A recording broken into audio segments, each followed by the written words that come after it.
our sound effects back. Yeah, we do. We Yeah. show. Yes, we do. You're gonna hear it. You're gonna hear it.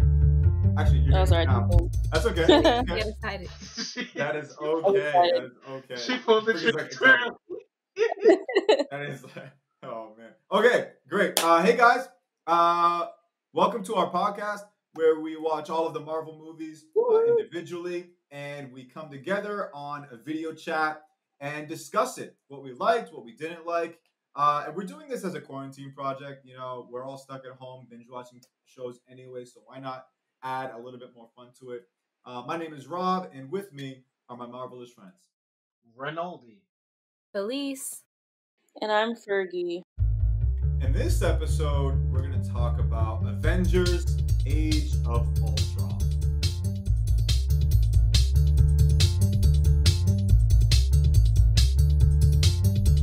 The Avengers have gathered together once again, this time to fight a different threat, and it is Hydra. Hydra was dismantled by Captain America in Captain America the Winter Soldier, but there is a remnant of Hydra that is still on the loose.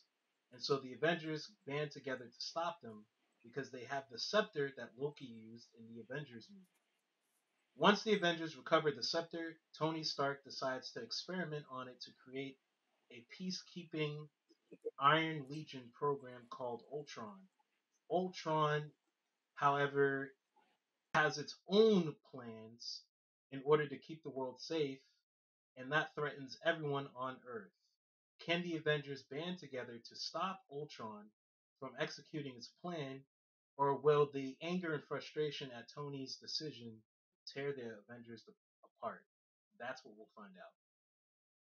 I hope that it's not the only thing frustrating Tony as we watch this movie. I found a review on Variety.com by a Scott Fundas. Hopefully, I said that right. And an excerpt here I'll read is he says, having apparently resolved that one failed earthly invasion is enough for 1 millennium, Loki is nowhere to be found in Age of Ultron. But even minus his caustic wit, the new movie is a sleeker, faster, funnier piece of work. The sort of sequel like Star Trek II, The Wrath of Khan, Superman 2, and Indiana Jones and the Temple of Doom before it, that shrugs off the self-seriousness of its predecessor and fully embraces its inner Saturday morning cereal. Rather than putting all his eggs in one apocalyptic basket, Whedon this time hopscotches the globe from Europe to Africa to Asia and back, staging exuberant mini cliffhangers as he goes. And if we must once again watch the world end, or come perilously close, Age of Ultron at least gives us a more compelling and plausible destroyer than yet another galactic supervillain hell-bent on domination. Specifically, it gives us that most destructive of all universal forces, man's own best intentions. Wow. So the review I found was from Capples X, and he or she or them said, I liked it. It's not amazing, but certainly not bad. We get the Avengers, some new and old characters, a legitimately good villain, and some genuine improvements. Granted, it is kind of shallow, but nowhere near soulless. Justice League 2017. Age of Ultron, at its best, is a great movie and a worthy sequel, but at its worst, it is a forgettable film. So in between, it's a weekend movie with some takeout. Imagine it like leftover pizza, but with some added spices and an appetizer. It may not catch the same taste and delight as the original, but that does not mean it cannot be enjoyed. Them just fighting words. Okay. It's fighting words, but not completely fighting words. It sounds like that. It's like, okay, this movie could have been better, but not as good as before. Blah blah blah. But leftover pizza. Yeah. That's. I don't know. Have you had leftover pizza? I have to heat it up. Got it. I mean, I personally like it, but that language communicates a lot of different things to a lot. That's fair. That's fair. And maybe this movie is a spectrum. It's Yeah, maybe. But I think, I think there's so much that you can say about this movie, and you're right. I think the way that person writes his review, it's definitely it's broad language, kind of. But now we have an opportunity to tell the people what we thought. What would you grade this movie? If you could grade this movie, we've been watching all the Marvel movies so far. What would you grade this one compared to all the other ones? Oh, in comparison or just like a straight up grade? Just a grade. I'll go for it. You wanna go? Well, you know what? I kind of resonate with some of the thoughts that Fergie's review, the person that she read. I'm giving it a C. Wow. Yeah. Golly. Because it's good, but yeah, it's. I think when I think it.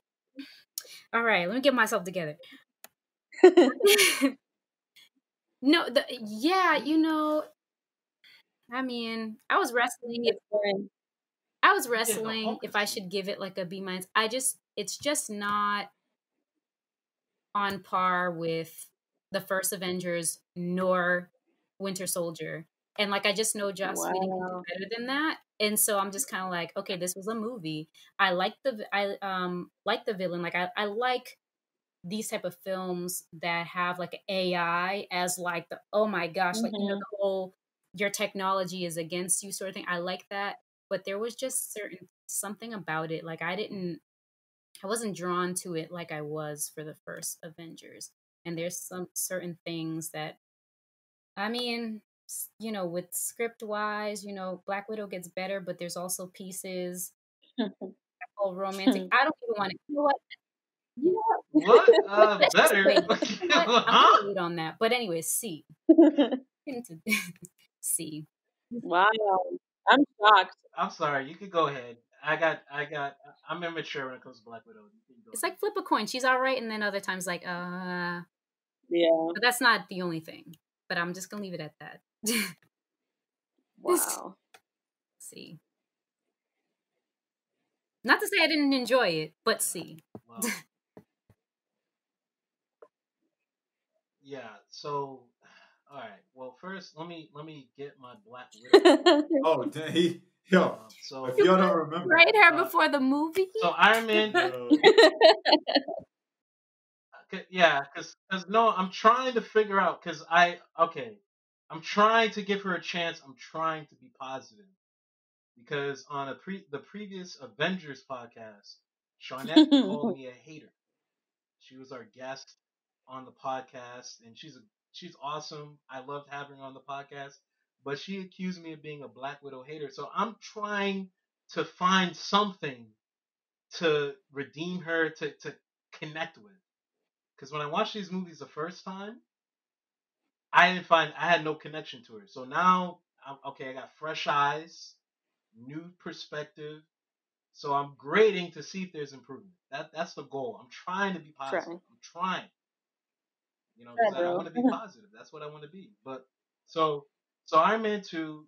I gave her a C minus because she had some good scenes with Pepper. I thought they were kind of funny because Tony was trying to work it out with her. So she was kind of she was doing her thing in those scenes. I thought that was funny. So she was okay. And then Cap 2. Oh, wait, Avengers, she was a D minus. Oh, the only one scene I liked her in was the one with Hawkeye. And that was mainly because I like Hawkeye. And then Cap 2 is an F minus. Garbage. Garbage dialogue. It got to a point where Cap was annoyed with her. Cap was like, "Yo, why am I riding in the car with you?" Like, Steve Rogers was like, "Why are you in this movie?" He's the nicest guy in the whole Marvel universe, and he was annoyed with this lady. And then now in this movie, you want to hear my grade? She can't get worse than F minus, right? It's a 0. It's a 0. She has a 0 out of 100. He's like, I can't even put a letter. Like a 0. Okay. Like she contributed nothing nothing to this movie, and she said the worst line I've ever heard, and I almost threw Yep. my phone. Well, But we'll get to that. We'll get to that. Anyway, my Yeah. my review. So my review is that this movie, I watched it with fresh eyes and didn't think about Avengers 1 at all. Did not think about Avengers 1. Didn't think about Loki because I watched it the first time and had a way low grade because of that. So I watched it with a fresh perspective.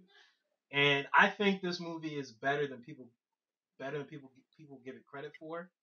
I think the dialogue is on point. The characters are Mhm. interacting well. I think the action's on point. Some of the scenes, the choreography could be a bit better, but overall, I thought the action was on point. I thought Ultron was an interesting villain because he's not really a villain. He's more of a creation of Tony's worst fears. And I thought that the characters worked well together. Like they had better teamwork in this movie than the first Avengers. I don't think it's as good as the first Avengers, but it's still a good movie. okay. So I give it a B plus. Okay. Wow. B plus. You know what? B plus. Okay. I think I might switch my grade. You know what? Yeah, I I give think it I a B might plus. put it like a C plus, B minus. And the reason why I don't need your no, pity. no, I no, don't need no, no, your no, no. pity. It's not really you. I just started to self reflect because I don't know. I guess when you think about it in a certain way about like, yeah, Ultron's not a villain per se, but it's kind of like, just like I don't know, it just makes you think about humans just in general. So there's a certain narrative with that too. It's just like, okay, are we self-destructing? Are we what so when you start getting philosophical, Yeah. it boosts the grade up. So I will be gracious Hmm. and I will bump this up to, let's see, should we do a high C minus or a high C Okay. plus or a Okay. B minus? Wow. I don't know. Maybe like a 79.5. At least, at least you're trying to be positive. 79. I can respect that. Yeah. I'm I can boosted up a respect little that. bit. Trying to be positive. This movie does have its flaws though, so I didn't Yeah, give it it a does have negative. flaws. So I It think has I might flaws, have it so I like, gave it a B C plus. plus. And then, if we want to put a number to it, that's a 79.5. I'm giving it. Agreed. Okay. All right. Wow. I don't even know how to feel about what you guys said. I enjoyed this movie. I liked how it was darker compared to the other movies, like darker in color palette and darker in I guess just overall theme. I didn't think the CGI was the best, especially in the beginning. I'm like I feel like I'm in a computer game. I thought that wasn't done well. But I liked the action. Yeah, Yeah, I could I agree. liked the humor. I liked how you got to kind of see these heroes in different settings or like social settings. I thought that was cool. So I'm gonna give this one an A minus. Wow. Oh, Yeah, I what? know. I'm Wow. Oh going to wow. Yeah. lean out of the Okay. view of the camera Okay. now. All I'm right. going to All lean right. all the way back to you. Okay. Wow, you gave it a Yeah, higher grade I'm than Wow. shocked. me. She gave. Oh, okay. All right. Okay. Well, hey, I feel good about that. Wow. I feel. Yep. I'm chilling. Okay. I At would least it's a watch little this bit again. surprised though. I liked it. I liked the characters. I liked everything about it. It has flaws for sure. I I hated like Black Black Widow. Widow, but I liked it. It was a solid movie. Facts. My Um. God. A minus. Wow. That's deep, man. I don't know. I would watch it That's again, but oh man. I feel mm, challenged. I feel challenged. So let me start with some of the redeeming qualities of this movie. This movie, it's a good movie. Let me just. yeah. It's a good movie. Right. I'm just trying to prepare Trying to y'all. prepare people. It's a good movie. Yeah. It's definitely Yeah. watchable, and the Yep. plot makes sense. The plot is easy to follow. Right. It's not convoluted. The plot makes sense for the world that the Avengers are in, and you feel the stakes. You feel that the Avengers feel the stakes, and the stakes are, while they're massive, um, it's not your typical I'm evil, so I'm evil because I'm evil. Let's just destroy the world or conquer the world. It's not that Mhm. kind of movie. It's definitely, or it's not that kind of villain rather. The plot is much different, and it touches on a lot of things that happen today in our world. Um, So I think that there are some great dialogue moments. There are definitely great character moments. Even some of the jokes are good, except in the third, um, in the third act. You can literally in the final fight, you can set your timer to every joke that lands. It's like 90 seconds per joke, Yeah. for each joke. It's atrocious. It's very annoying. Mhm. Yeah. But uh, despite some of those redeeming qualities, the other things that the other things that play a part in how this movie does, um, they don't commit. They're just big pockets that were not filled. Um, I give this movie, and this is tough because a part of me likes this movie, but then I'm also a bit bored. Hmm. There are moments where I'm just Mm. bored. Yeah. Not that the plot's boring, not that the character. There's nothing boring about this movie, but there's nothing in this movie that is like, why should I care really? Hmm. I give this movie a C minus. Woo! Wow. I give it a C minus. You see, Yeah. y'all open y'all eyeballs at me when I said C originally, and here you go. I give it a C minus. See, no, there's some interesting things about the editing process because Joss Whedon had some Mhm. fighting words with Definitely Marvel get to that. And that's it. It shows. because he Yeah, basically quit this is the Marvel last because of Avengers this movie he does, or any Marvel movie he does with Yeah, Marvel or Disney. yeah, yeah. Because in a nutshell, they forced him to Yeah, cut 33% of the movie, Oh wow. like cut scenes that he felt would have explained character yeah, motivations and things like that, and yeah. it kind of feels like they Oh spoiled wow. It definitely feels like it because of lacks it. depth. And they forced him to write in those Oh wow. jokes in the third Mm. act that were not that great. They Yeah, forced him to you write can those in for the set your kids. timer The to those. I remember kids. being I remember when the kids. That's what Joss Whedon This said. movie's He said This not this ain't for is for a the kids. darker kids, movie. bro. Who Like, cares about the Not for kids? kids. Yeah, it's about humanity and Yeah. philosophy and things like it that. ain't for Like the AI. kids. it's hard to sell an Ultron Yeah, toy. Like that That's kind of Ultron. You know what I mean? true. Like true. if it's a comic book or cartoon Ultron, maybe, but like it's hard to sell an Ultron toy from this movie. That CGI monster robot thing, Yeah, he was kind of creepy. he doesn't look friendly to the child. Yeah. I don't see I don't see kids buying that It toy. looks scary. Yeah. Yeah, for any reason. Nope.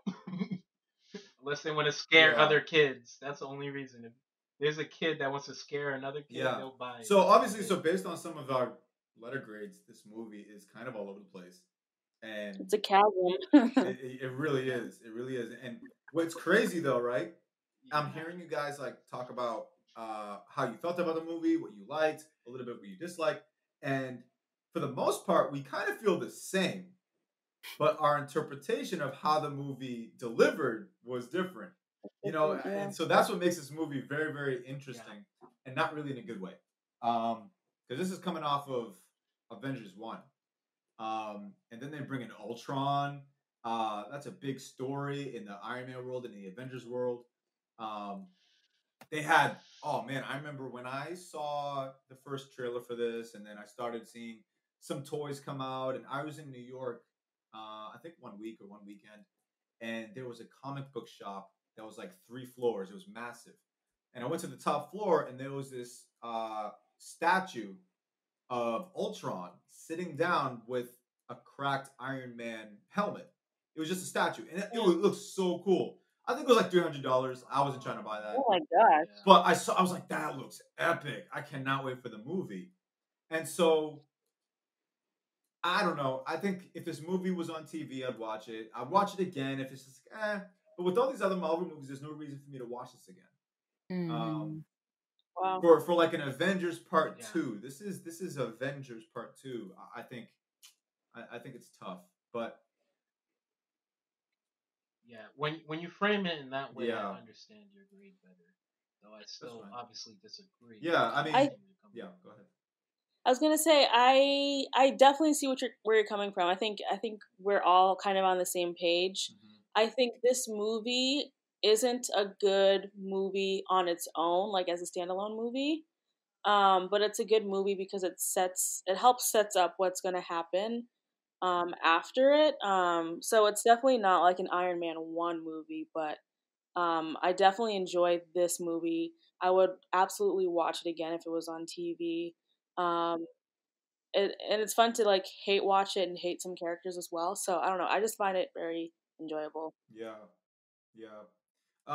So in this movie, um, we could talk about plot. We can get to that. But I think it would be a great idea to talk a little bit about some new characters that we're introduced to. And yeah, because I think we're starting to get some new characters in the mix now.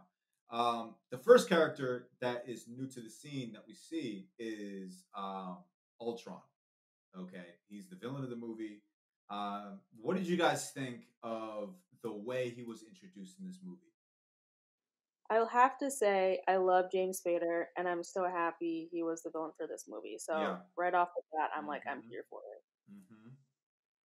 I think for me, I liked how they introduced him interrupting the party, Hmm. and in a weird way, it felt like Tony self Mm-hmm. sabotaged himself because he's the one that organized this party, but then his creation comes out to interrupt the party, and it's almost like this reminder of like there are things Yeah. you fight that aren't tangible, that aren't like just a one-dimensional villain. Like no, there's something more to the reason why people can be in danger. It's not just like somebody like Loki. Like it's like something that Mm-hmm. you create can haunt you. And there's this horror kind of factor when he walked out in that Iron Man robot Mm-hmm. um, drone and started speaking to everybody, and everybody's reactions were just like thrown off. I thought that was really Hmm. cool. Yeah, I agree.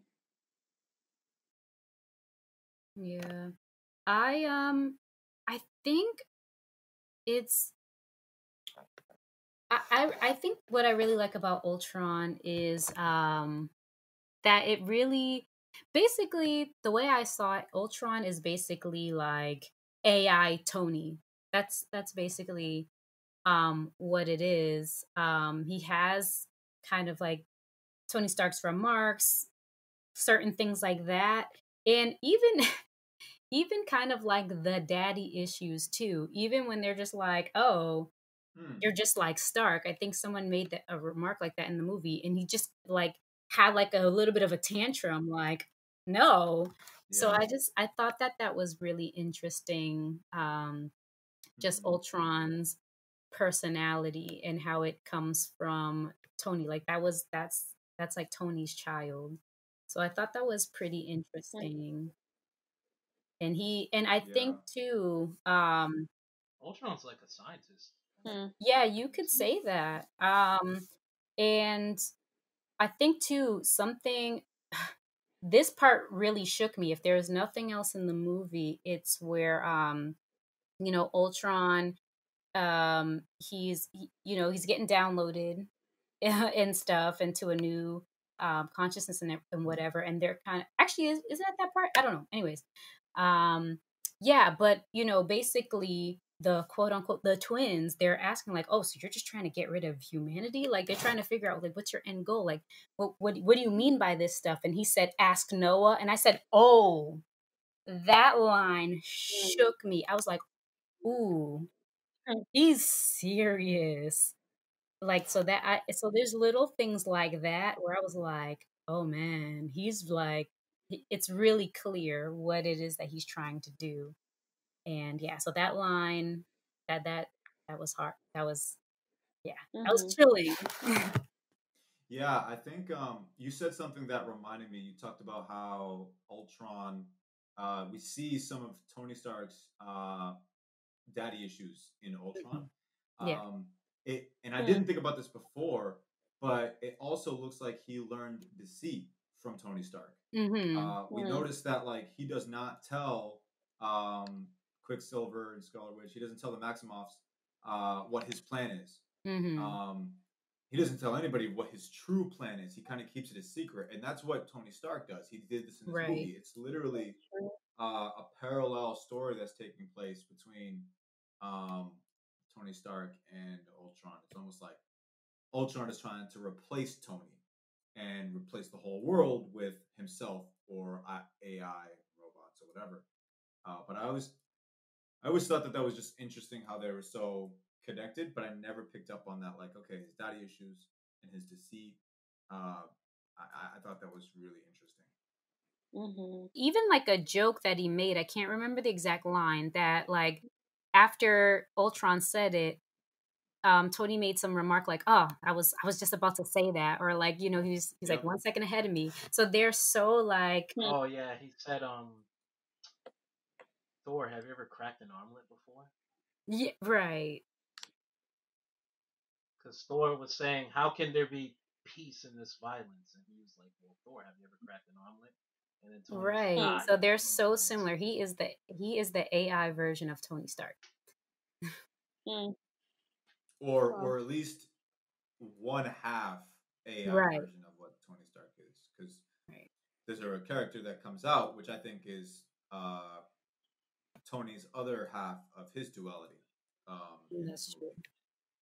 Because I think that's what that is that it plays on Tony's duality between like you know imminent destruction and then like just wanting to do right, wanting to do the right thing. He's just that it literally is a struggle separated from Tony. Yeah.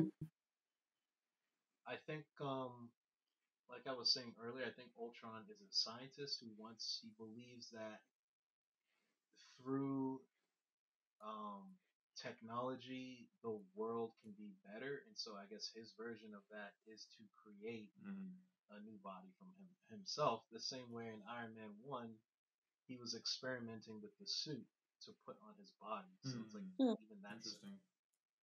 Very interesting. Like, because Ultron stealing parts from laboratories all over the world. The same way Tony was in his lab in the first movie trying to figure out how to build the suit. Yeah. Yeah. And then so he breaks out of, oh, well, first of all, let's talk about the party, because he interrupts the party, but that party is one of my favorite scenes. Me too. It's a classic scene. That scene like supersedes the movie.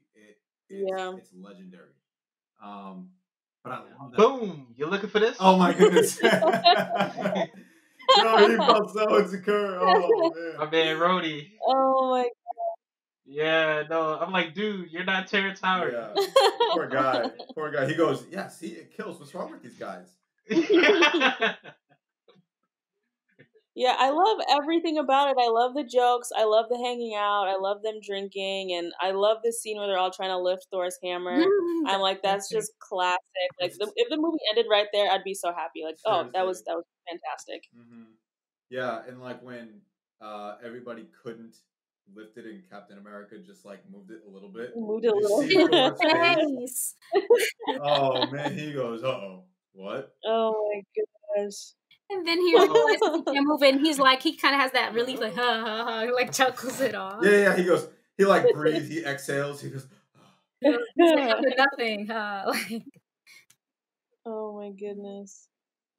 I also like the pacing of that party too, because I felt like it wasn't rushed at all. It was like nice and slow. I liked the progression of it, and I think the rest of the movie really isn't like that. So I think it was a nice little break in between, break between all the action. Yeah, and I think it makes. I think there's one problem with that. No, I was gonna say, I think it makes them like a little bit more relatable too, because it's like, okay, yeah, they're superheroes. They defend the Earth against things, but it's just like they're also regular people. They just want to have a drink today and laugh and just have fun and joke. So I like that, seeing that scene.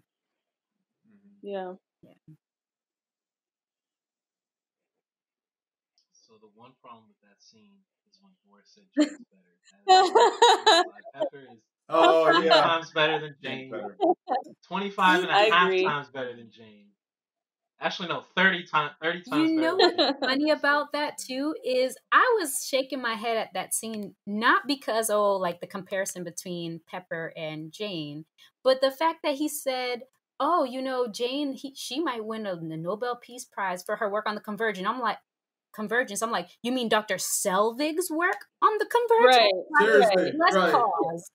Like, let's stop that right now. Dang. Acting like she's the best. Put some respect in that man's name. She tried to Not. scoop in, take her mentor's Like, work. do and not try to lift put her. It name is on it. has always been Dr. Selvig, like, and the cheerleaders. Like, stop. At least, I think Dr. Selvig's a ghostwriter. I think she was Jane's ghostwriter. Basically. Yeah. So that I had an issue with him trying to hype her up. I was like, that ain't even true, right? Like, Thor, you're not That's even how on you Earth know half he's the in time. love. You're not even That's on how you Earth know half he's the in time. love. Yeah, I know. You're not even Like, on dude, her like, do time. you even know where your girlfriend's at? Like, you're always in Asgard. You're like traveling back and forth. You're never on. Like, come on, dude. You don't even know. Yeah. Your girlfriend's basically a high school cheerleader. That's what she really is. Yeah, and they're referring to You're like a quarterback. Thor: The Dark World, like the worst movie, one of the worst right. movies out of, whatever. But that's not this movie. This movie's at least a little better than that. Worst movie. Rob got it right the first time. Kind of. Well, kind of. Freudian. So okay, so Ultron. I don't know if there's anything else that's mentioned about Ultron. Maybe we can mention something later if it comes to mind. But Ultron, in an effort to make himself better, kind of like how Tony's always rebuilding his suit, Ultron is trying to improve and evolve, just like his father, if you will, Tony Stark. And so he basically starts his own little project, which we find out that it's Vision. And he uses the element from the scepter, because the Mind Stone is in it. Nobody else could discover that except for Ultron. And he places the Mind Stone on Vision, which I guess helps speed up the process. That was the missing element, and then yada yada. But what did we think of Vision when we first are introduced to him?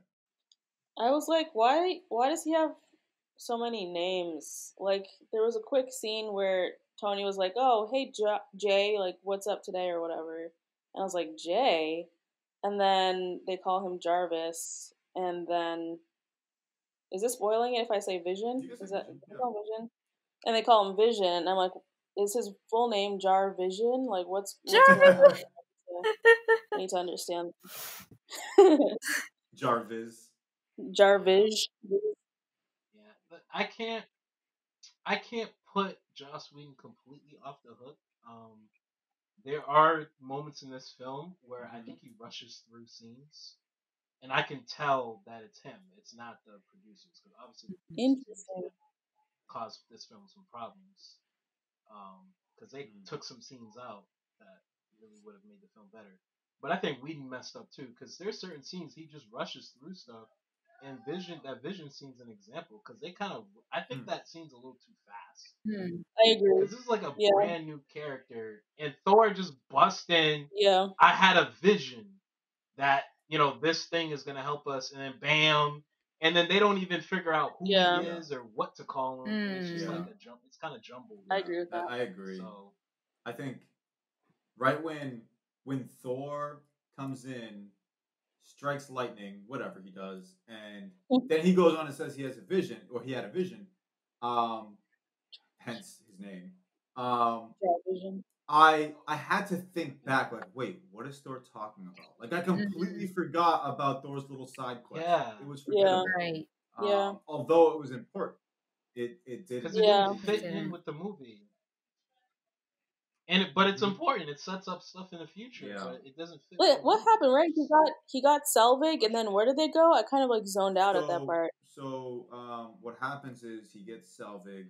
Well, before he gets Selvig, they're all at the safe house, right? And then from there he leaves because he goes, "Hey, I've been revealed. Something's shown itself to me. I got to figure this out." So he goes, finds Selvig, and they go to this pool place, whatever. Ronaldo, you might know what this is. Yeah, I don't remember the name of the pool. It has shown up in cartoon Earth's Mightiest Heroes, and he has the Norn Stones. They're these like, I don't know if they're Asgardian, but they're like these magical stones that reveal like knowledge, or like they kind of give you visions of things to come, like information or whatever. So, but they only work if you're inside that pool. The problem is they go through this Yeah. information so fast, you blink and you Yeah. forget, and Yeah. that's Whedon's fault. That is not the producers. He writes, sometimes he'll write things too fast, and it'll work for characters like Tony, because Tony's like really quick witted, and but somebody like Thor who barely speaks You regular gotta slow that English, down. Yeah. you gotta slow it down. Yeah. Yeah, like, and So Selvig's what not happens is, so American. He he's in has an that accent, water, so and that water helps clear up and tie some loose ends in Thor's vision. And in the vision, he finds the 6 Infinity Stones. He has a vision of the 6 Infinity Stones with yeah, the Infinity Gauntlet. And from there, that's when he returns back to the Avenger base, and he goes, "I have a vision, or I had a vision. Uh, there's something going on. Somebody's, playing this very long game against us right now. We're pawns in a big chess game, and it involves an Infinity Stone, which is in his head right now. And so, but Wow. like, if you don't sit and spend Yeah. 5 minutes thinking about that, you're gonna blow right over it. Yeah. yeah, That's true. Yeah. yeah. I kind of wish they just saved it for a Thor series, Yeah. to be honest. Like, I know it's like, oh, we want to give the comic book nerds like something to get excited about, so let's have them visualize the Infinity Stones, but now you're making the movie harder to follow by doing that. But I thought Vision was cool. I mean, I liked his. He kind of reasoned that, okay, if we're optimistic, then the outcome for other people is good. Like, and that's what we should work for. The best outcome for other people. Whereas like Ultron was more selfish. So I like Vision 2 in this movie. It's hard to tell about the dialogue, how I feel about it, but just the character himself, I like the way they introduced him. It was fast. Did you guys notice when they had that back and forth, wondering whether or not to trust him, right? And we're asking him, should we trust you? How do we know you're on our side? And from what I remember, he looks at Thor, and right when he looks at Thor, that's when he grows his cape. He gives himself a cape. Yeah, he did. To identify himself, to identify himself with them, to say, "Hey, I'm on your side." What do not? These aren't his words, but like in layman's term, what do the good guys look like? He looks at Thor, gives himself a cape. I thought that was like, you'll miss it, but this is probably my like 5th time watching this, and when I saw that, I was like, I wonder if that was deliberate. I wonder if that's what's happening there. I did. Yeah, I catch think that. you're right. I think of like so many shows I've seen where like an alien or a foreigner will come to Earth and talk to like the main character and be like, I can take on a form that's more pleasing to you. So like hearing you say that makes a whole lot of sense. Like he's trying to fit in and seem less of a threat. Because he's a threat. He could be a threat. Yeah. Yeah, I did catch that too. And I think similarly to what Fergie's saying, yeah, I think it's just kind of like, oh, like I should put on some clothes. Oh, I kind of dig that cape. Like, oh, okay, let me try and fit in. And maybe he specifically copied Thor's attire because Thor was the one who helped him come into existence that way. Because honestly, he could have chose any type of whatever it looks like to throw on. So maybe he just has that special connection with Thor and is also trying to fit in with the group and say, hey, I'm not your enemy. Like, we're cool. I don't know. Yeah, I think even to that point too, like he almost has like superhero clothes on where Ultron doesn't really have anything. He's kind of like an exoskeleton, or just robotic. So I think that's a very interesting comparison.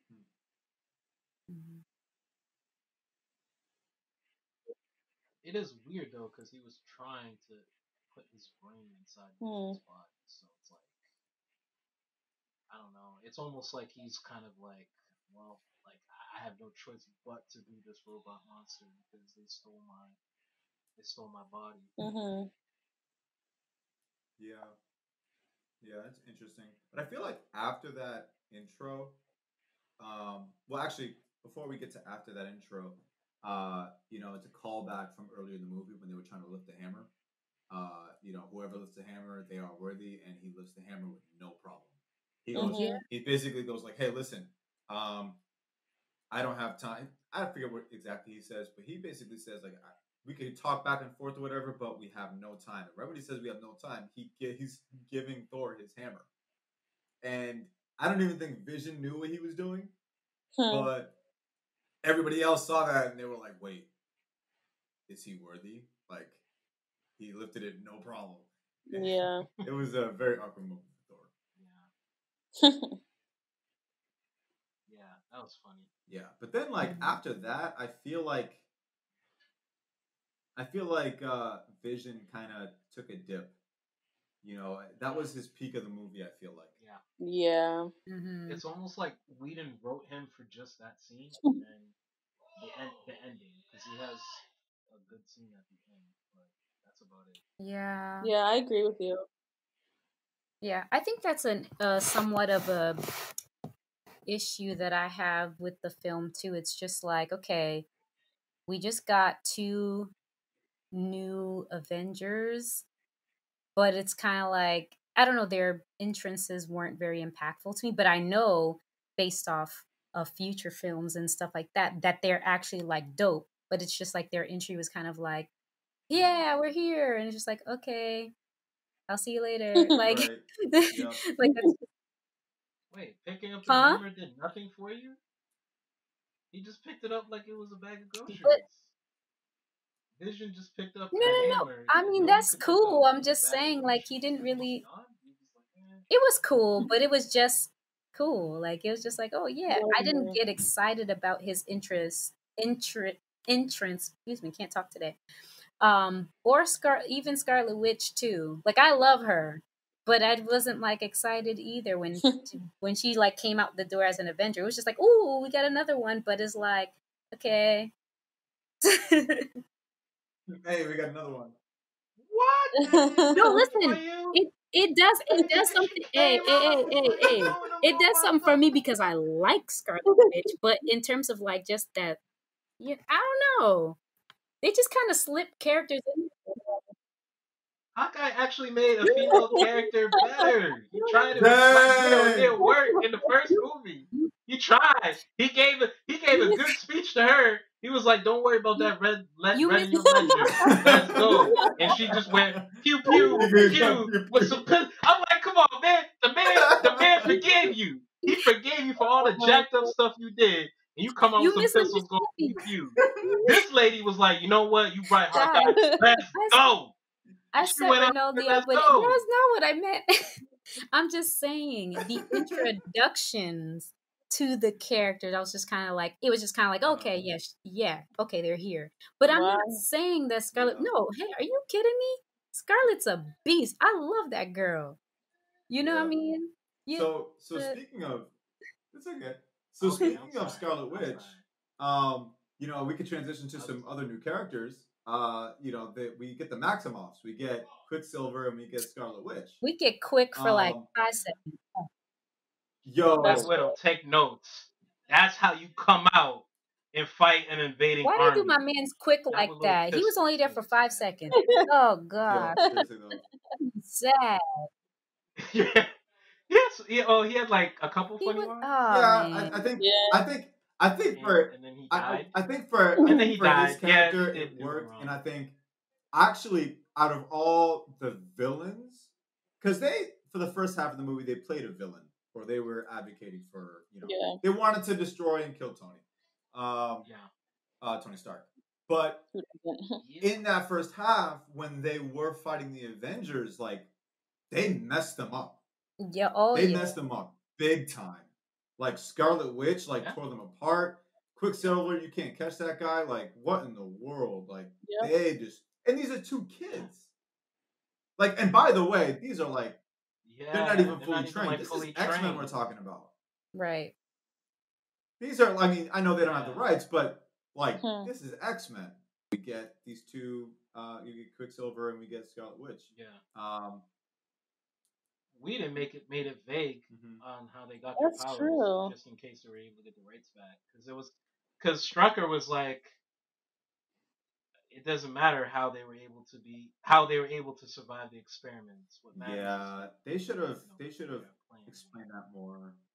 Because they didn't never explain why they got the And then powers. I think they did Ultron, it on purpose. when they're Because they were talking to both innate. Ultron about their history, Ultron says, you know, I always wondered how you got your powers. Now I know, or how you were able to survive the Yeah. experiments. Now I know. And it's like, but even that's vague. Right. Yeah. They did it on purpose, man. Because I think they're trying to. Yeah. I mean, they have the rights now, so. But I I don't know. That's mean, a whole nother thing. yeah, That's in the but future. like, We're not there but yet. I would We're like to at still 2020 deal right with now. like, okay, like why didn't they talk about that in this movie? Like, Mm. I don't know. I think they could have spent. I mean, I They're the know that. I mutants. know That's why that they they're survived. mutants. Now, no. I'm They saying no. literally I know. I know they what you mean. literally could I know have what you played mean. off with another Captain America scenario. This is Hydra wanting to recreate super soldiers, so why couldn't they play with that? They Oh could have just played yeah, with they that. should have You just said know, that. like Yeah. this is Hydra who took Bucky, right? Same Hydra that made Winter Soldier. Why couldn't it Yeah. be the same sort of thing where they're meddling with the super soldier serum and mixing weird stuff with it, along with biological bonding with these human beings? And that's how they get their powers. I don't know. I don't know. What did you guys think of the story that they told about like what they went through as kids? Yeah. Yeah. I liked it as a little backstory for them, but I don't know. For me, I think the thing that I have with this film, which is why I was keeping it around the C range, is because I see what Ultron's doing, and I see the Maximov's motivation to, but it just like, I don't know, when it mixes together, I don't think it really comes together well. That's just my personal thing. Like, I just feel like those are two separate stories that you could have done. But when you intersect them, it just kind of didn't fit for me. But I do I'm cool with it. Like, okay, they were just having a peaceful dinner. Things happen. They find out that like all these weapons and explosions and stuff, it had the Stark name on it, and so they're just like, all right, we gonna end this man. Mhm. So like I'm cool with that, but in conjunction with the Ultron storyline and what they were trying to do, I just don't think it fits. Well, they didn't know Ultron's whole plan. They just saw Right. Ultron as a weapon to fight Tony because Tony's really powerful. He kills like half a Hydra army in 5 seconds. They Right. saw him. Yeah. So when they see a giant robot that can fight Tony, they're like, okay, we got a guy, we got a brother that can take this. It's like in the streets, like you see a 6'8" dude, you know, ruling, controlling the streets, and he stole your money, he stole your wallet. You look for another 6'8" dude, like, yo, this dude took my wallet. You Right. want to tag team up so we Yeah. can And handle this dude real quick? mhm. But a 6'8" dude is probably like some kind of, I don't know, human trafficker. And you don't know about that part. You just know he's 6'8". Right. He can Yeah, help and, fight and that other yeah, dude. and I get it from that standpoint, but for some reason, and I can't pinpoint why, it just like it makes sense, but it doesn't. Like I just feel like they could have separated the two. I don't know if that makes sense. Yeah, I kind of agree with you, Elise. I feel like it was a very compelling story when it was being told, but I also completely forgot about it. Yeah. Yeah, maybe that's what it Like, is. it wasn't until you Yeah, mentioned it, I was like, Yeah. oh yeah, I guess they did talk about it. Yeah, yeah, maybe that's what it There's a is. lot of forgettable things in this movie that make Yeah, it's not forgettable because they're not good. It's forgettable because they're not delivered well. It's rushed through. It's yeah, rushed past. yeah. Yeah. Because I was just it's thinking it rushed. would. Yeah, I liked how Scarlet Witch told the story, but what if they like did a flashback? Maybe that would have, you know, stuck out a little bit more. Well, what if they? Hmm. Yeah. They actually filmed Well, you it. know, what if they started the movie with that instead of one big Yeah. fight That's scene? true. Yeah. Give us some. Yeah. Yep. You know, the sad thing is, they started the movie with them holding hands. That's the first image of the movie. It's like 5 seconds. It's super quick. It's like they're holding hands, and then you hear a shaking, and then it pans out, and it's. But the wait, Avengers is that them destroying holding hands? stuff and infiltrating with. Wait, why didn't I Yeah, catch that? it's them two. It was 5 seconds. What? Because it's like 5 seconds. Dude. It's like super quick, and then you see Scarlet Witch turn because there's this shaking like, and then the camera pans out and you see all the Avengers like attacking the base. I gotta watch That's that where the again. shaking I is. completely missed that. Yeah, it's super quick, but like I feel like it would have been better Just have if the you just had a flashback, flashback of them. credit Yeah. Age of Ultron, Avengers Age of Ultron, Yeah. and then And start then you- the movie with them in Sokovia. No, I think even on addition to that, you have that flashback, and then you transition into the Iron Legion showing up and saying, "Hey, there's a Yeah. battle. You need to clear out for your safety."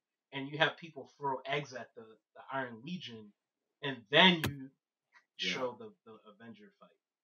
Because then it's like it delivers her story way better Yep. and more Yep. visual connection to it. Because it's like these people don't like the Avengers. Here's why. These, you know, and you show the story. It's also like instead of it's not telling it. totally clear. Like you have to really read into it, but we get a little sense that the world outside of the United States, at least, does not like the Avengers, especially Tony Stark. Right. We get that sense. It's hard though because we know Ultron does not like the Avengers. We know the Maximoffs don't like the Avengers. We know Hydra does not like the Avengers. But like your normal citizen, we get it like really quick towards the end where somebody throws something at one of Tony's drones. But like it's not really told per se why Right. people don't like the Avengers, but it's there. It's written out throughout the movie, but it's not on the surface. Well, this is where the producers messed up because the producers made Joss Whedon cut those scenes out. The scenes that explain how the rest of the world feels about the Avengers, producers made Joss Whedon cut those scenes out because they felt like it would make the movie too serious. Well, you know what? I'm sorry, children. Which is kind of annoying because children of the world, I love you, but that ain't, and not everything's for you. Like now my movie experience is interrupted because of y'all. Nah, it's not for you. Yeah, at least it's like y'all jokers are the reason I give this movie a C. You made me dish out a C because of this. See that, kids? Nah. Yeah. I wish they explained the backstory better without them telling it to us. I wish we saw a flashback or something. I think that would be more effective. That way we can relate to the characters more. If we just saw although I still hold on to what I said about the Maximoffs in their first half of the movie. I really think that them demolishing the Avengers showed their range, just as young, untrained experiments, if you will. Especially Scarlet Witch. Yeah. Mm-hmm. Oh yeah, she tore them apart. Yeah. Funny thing is, she's nerfed. She's like weaker than her comic book self. Because her comic book self rewrote all of reality, where people she like mind altered the whole world into different personality. Like she made Steve Rogers retire. She made like Wolverine actually become like a teacher and not traveling. Like she just changed it. She made Tony give up like not building suits. Like She's she OP, the whole and world. MCU didn't, But maybe she's not there yet. Maybe she'll get there. You know, there's one. Yeah, this is the first appearance. She hasn't. She's not even trained. But I think she's not even trained, we get a glimpse of her power too at the end when her brother dies, and she's like yelling in that like heartbreak, and then she kind of goes off on everyone. Yeah. And how did she know that? I just, that's a question I need to know. Like, did she see it, or is it just they're playing out that twin telepathy thing? They're twins. She can read. Okay, She can I think sense minds. No, but she can. Can but she they're read also people's twins. Minds though? Yeah. So they're playing up the twin thing. Okay, I just need clarity on that. I was just kind of like, she didn't see it. I didn't see her look out the window. Another scene that 12 minutes. 12 minutes. 12 minutes. 12, yeah, that's right. 12, but one thing that I did want to talk about really quick before we move on to our next segment is, after the Maximoffs destroy the Avengers in the first half of the movie, they go to a safe house, which is probably my second favorite scene or moment in this movie. You see the secret family that Hawkeye's keeping from everyone. Clint, my man Clint.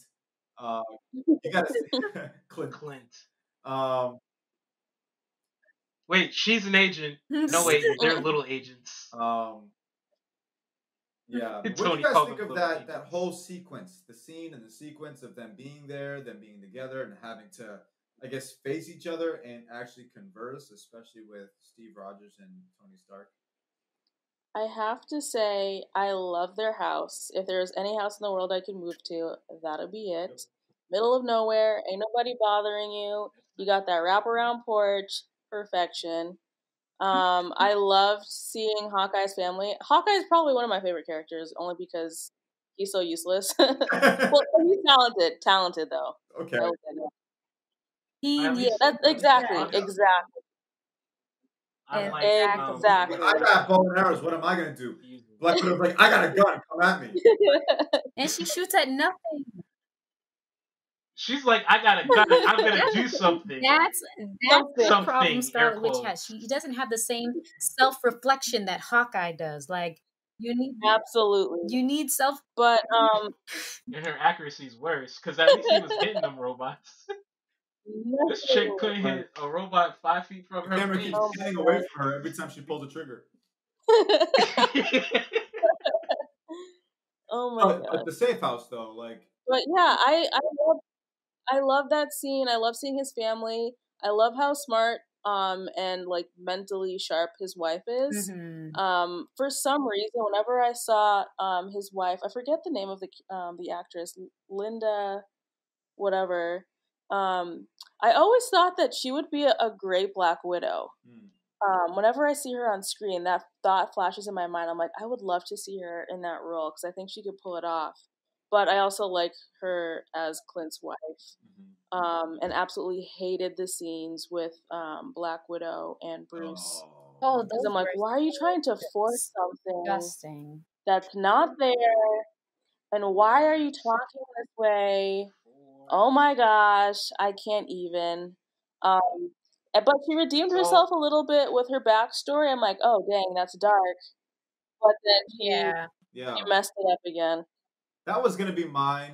That what I was gonna talk about a little bit was that, like, that's the only part that I'm like, okay, I shouldn't be, but I'm connecting with you on this. Yeah. Like, like that moment, that scene, it draws you in, even if you're not convinced of whatever connection that her and Hulk have. She's like, this is the first time we're seeing her truly get vulnerable. I wonder if our disposition with Black Widow would change if we saw more of that, if we knew her backstory. Maybe that's the point. That's the point of her, is that we don't know. Did. Not even the backstory, just her disposition is more vulnerable. We don't need to know the backstory. Right. I think yes, I want to say, Rob, yes, partially it would change, but at the same time, no. And the reason why I say that is that, so when she was kind of speaking with Bruce about what she'd been through a little bit, it made me think, oh, maybe she masks her pain or she copes through humor. Which, sometimes I do that too. If I want to escape something really, really heavy, I kind of laugh things off and I put on a smile or whatever, if I'm being honest. And so I get that. that's something that could be valid for her, but at the same time, it's like work on her lines. If you're going to do that, her humor need to be on point. Like, Yep. I'm not Exactly. being conceited, but I have some stuff that comes out my mouth that's like funny, and I'm not really trying. Like, Like, if you wanna laugh through life and use humor to cope, like be funny. So I think it's just like her Yeah. script's not good, but I yeah. think I even without knowing her full backstory, if that's how if we can understand, okay, she's trying to cope and that's why she's trying to do whatever she's doing, that's fine. But it's just you got to execute it well, I guess. Yeah, I agree with you. Yeah. There is one thing that she did do that kind of made me chuckle, which is when she went up to Clint's wife and she's like, "Oh, how's Natasha?" And then they're like, "Actually, it's Nathaniel." And she went to the belly and was like, "Traitor." That kind of made me chuckle, but that was yeah, yeah. Yeah, that was funny. Yeah, that's kind of funny. Yeah, it was kind of cute. It was it was nice. I liked the back and forth between Captain America and Iron Man and Steve Rogers. Steve Rogers and Tony Stark. I love that back and forth when they were chopping the blocks. And it's weird because like they're just trying to, well, at least to Steve Rogers' point, they're just chopping blocks, whatever, just being outdoors. And then when they were talking about getting all wired and messed up, Tony is the one who initiates that conversation with Steve, where he goes, you seem like you came out all right." And he goes, "Well, what's that supposed to mean?" And it just starts this back and forth.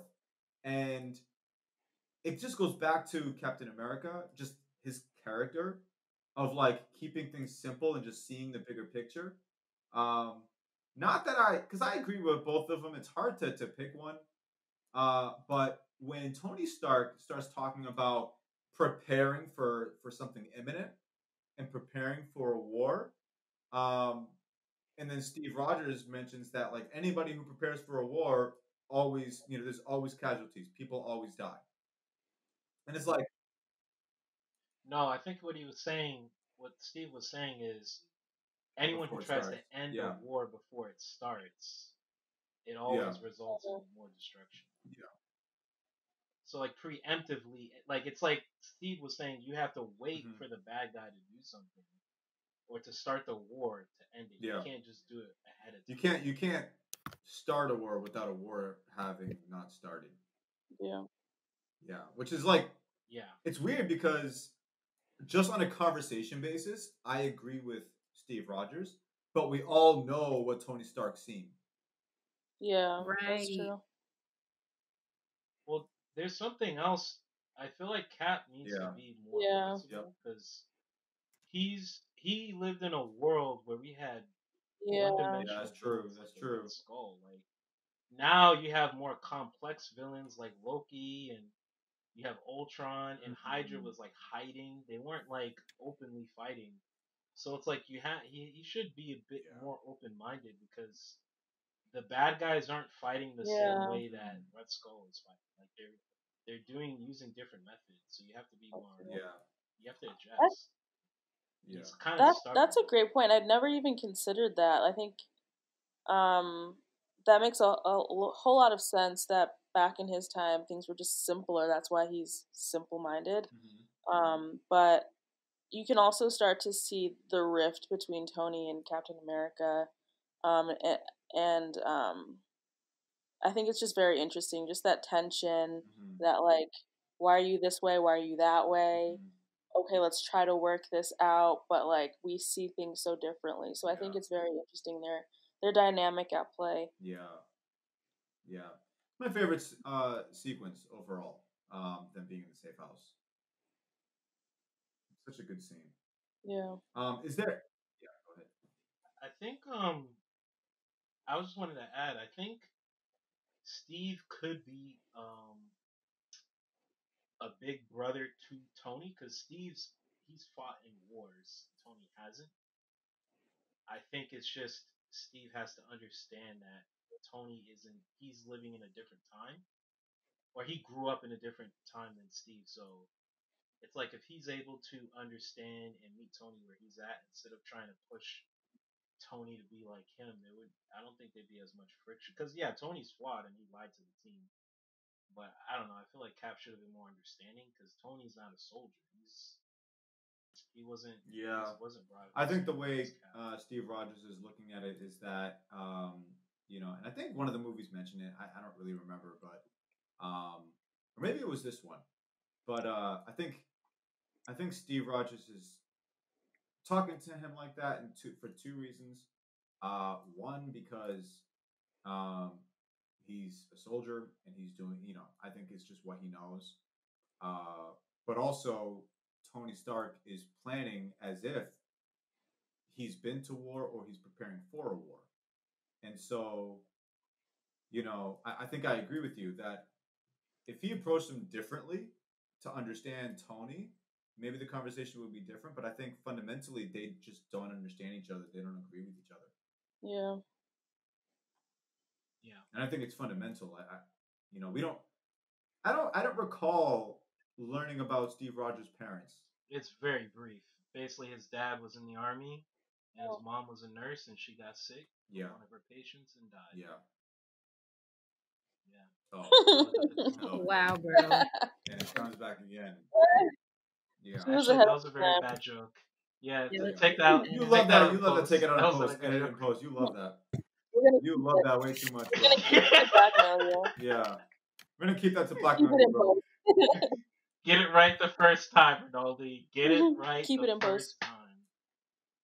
I will do Yeah. that. I will do that, Abed. Is there any other scene or any other moment that we feel like we should discuss, talk about, what have you, whatever?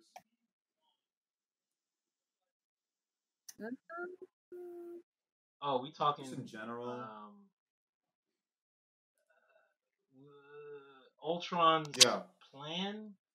We kind of touched on it. We kind of touched on it. I but is mean, there that's anything more we kind can of the talk plot about? of the movie, right? He keeps on using Yeah. biblical references and he's kind of which I think is like the underlying theme of this movie is that, like, because in the end you see Ultron and you see Vision, and that might be the director's way of communicating Old Testament, New Testament. Yeah. Or Mac and PC. What'd you say, Fergie? I said or Mac and PC.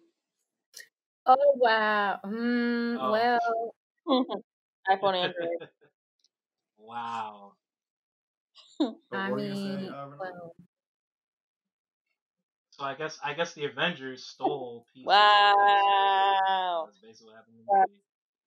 They stole Vision from Ultron. Oh, man. Or did Ultron steal Vision from Tony? Tony didn't create Vision. That was Ultron's idea.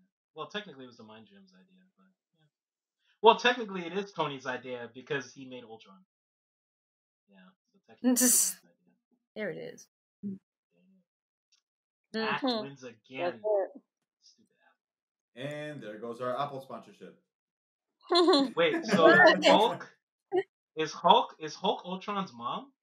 I literally I wrote that down in my notes. I'm like, I think Thor is a mom, right? Because electricity. No, Thor's the midwife. The midwife. Thor's the midwife. Yeah, he helps give birth. He's the middle. He just keep the little electricity. He's the god. He's the godparent. So yeah, Bruce Banner is the mother. It's Thor and Tony. They got a bromance. It's like that SpongeBob episode where it's SpongeBob and Patrick. The little clam. Whoever thought that a bromance would give birth to something like that? Whoever thought that like a bromance would give birth to something like that? Yeah, a bromance created Ultron and Vision. Usually, bromance leads to podcasts. Like Cain and Abel. Ooh, we're getting biblical again. I tell you, it's the underlying theme. It is. But speaking of themes, we're gonna talk more about the plot and what we didn't like and all that stuff. But that leads us to our segment. At the end of the big fight.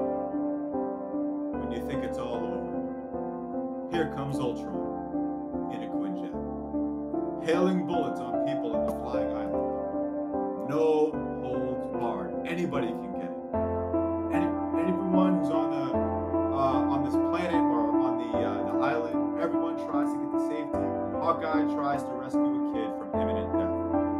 Then Quicksilver, with his super speed, pushes Clint out of the way, sacrificing himself.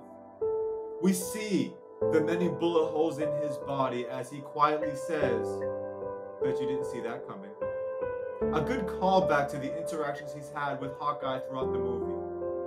You don't know him that well, but you feel the sacrifice he's made to some level. Might I add, a bit emotional. But this leaves me with one question. 5 minutes before this, Black Widow tries to bring Bruce Banner the famous "the sun's getting real low" quote comes out. Then Ultron shocks us with hail bullets, which, by not moving a single step, misses Black Widow. Bullets all around her, not a single scratch.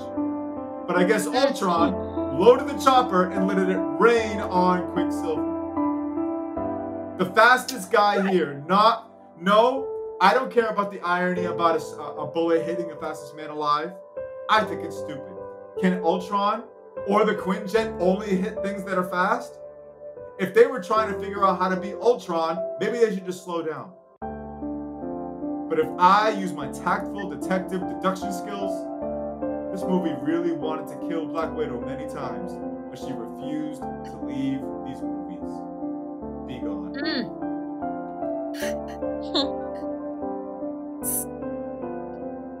Why is Black Widow still here? She was kidnapped by Ultron. Now, mind you, Ultron, at the point in the movie where he kidnapped Black Widow, was very angry.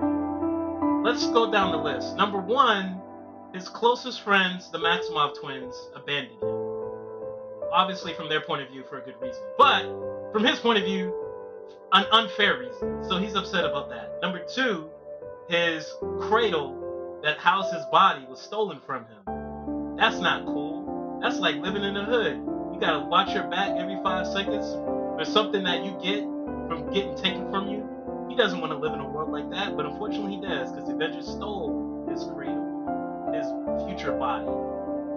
And then number three, Captain America, the representation of the counterpoint to his philosophy, attacks him over and over again, even though he believes he's stronger than Cap. So all those things get Ultron really upset. He has Black Widow at his mercy. A perfect way to stick it to his daddy, Tony Stark. Killing Black Widow would cause Tony so much pain and torment. Not because he cares about Black Widow, but because Ultron did it. But Ultron doesn't take the bait. Because I guess Joss Whedon has this obsession over Black Widow. I don't know why. Because she says one of the most annoying lines in this entire movie. When Captain America fights Ultron, and Cap loses his shield. She gets out of the helicopter, or the Quinjet that Hawkeye is flying, and Hawkeye says the words, "Give him hell." Hawkeye, I love you, bro. You're one of my favorite characters. You're loyal to a fault. But you can't tell bold-faced lies to make your friends feel happy. You gotta tell them the truth. You gotta tell them, yo, grab the shield real quick and throw it to him. That's what you should have said. Not give him hell, because she didn't do anything. She just grabbed the shield, threw it to him. It's funny, because in the beginning of the movie, Hawkeye grabs the shield and throws it to Cap when the Ultron robots attack the party. So Hawkeye should have just said, hey, do what I do instead of slow. You know? Just do that. Just do that. No, she has to grab the shield and say, hey, dude, I have to always pick up after you boys. And I'm like, pick up what? You don't do nothing. My mama, she picked up after me. And she worked 3 jobs. She was a single mother. And she paid the mortgage on our house. What do? You just shoot pistols. That's all you do. But anyway, aside from that, in conclusion, this movie is still a pretty good movie, regardless of Black Widow, and regardless of rushed dialogue scenes that give exposition faster than Quicksilver runs. Despite those flaws, This movie's pretty good and I enjoyed it, but I wish Black Widow died. But I still give it a B+. It's a miracle. Despite Black Widow, this movie gets a B+. Dang. Yo, you had me choking, girl. Yo, you're just like you cannot tell That's bold-faced right, man. lies to the people you love. That's You right. can't do that. Yo. You gotta tell the truth. She's like the godmother to your children, and you gonna lie to her my face? Just God. say, yo, real quick, fly through, hand him the shield, peace out. That's what you should have said. Not Can you give him imagine the hell. writers' room in that scene? Like, okay, what does Hawkeye say to Black Widow when she's about to leave the Quinjet? Oh, like give it to him. Okay. So Hawkeye tells that to Black Widow. Give it to him. Okay. She gets in the motorcycle, gets on land, and then what? I don't know. What does she do? I don't know. She goes beep beep, which was a terrible joke. That was like mia mia. That was like mia mia. And you know what's the funny thing about that joke? Like a minute after that joke, Ultron's like telekinesis. Yeah. Dang it! And then she can't move. She's like, man, now I can't move anymore. It's like Ultron heard that joke and was like, all right, you're not in the scene anymore. I'm gonna raise my hand and just block you from the scene. Movie that involves Black Widow, or just any scene really that involved Black Widow, especially when she got caught, or not caught, when she was taken by Ultron, when she was locked up. She sacrificed herself.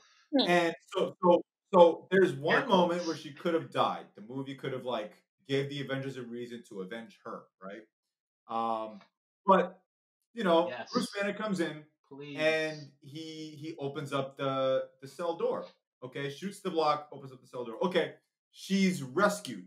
But then literally like 30 seconds, not even 30 seconds, 10 seconds after that, Bruce Banner goes, "Hey, this is it for us. Let's just get people out of the city. This is it. No more fighting. No. We're gonna lay low."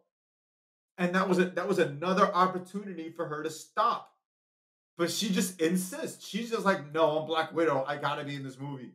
So she ends up kicking poor Bruce Banner down the thing. See, it's her fault that he's like in a Quinjet somewhere random. Yeah. It's all her fault. It's all her fault, man. And one thing I wanted to add is Scarlet Witch accomplished more in this movie than Black Widow did in terms of connecting with her abilities, getting emotional.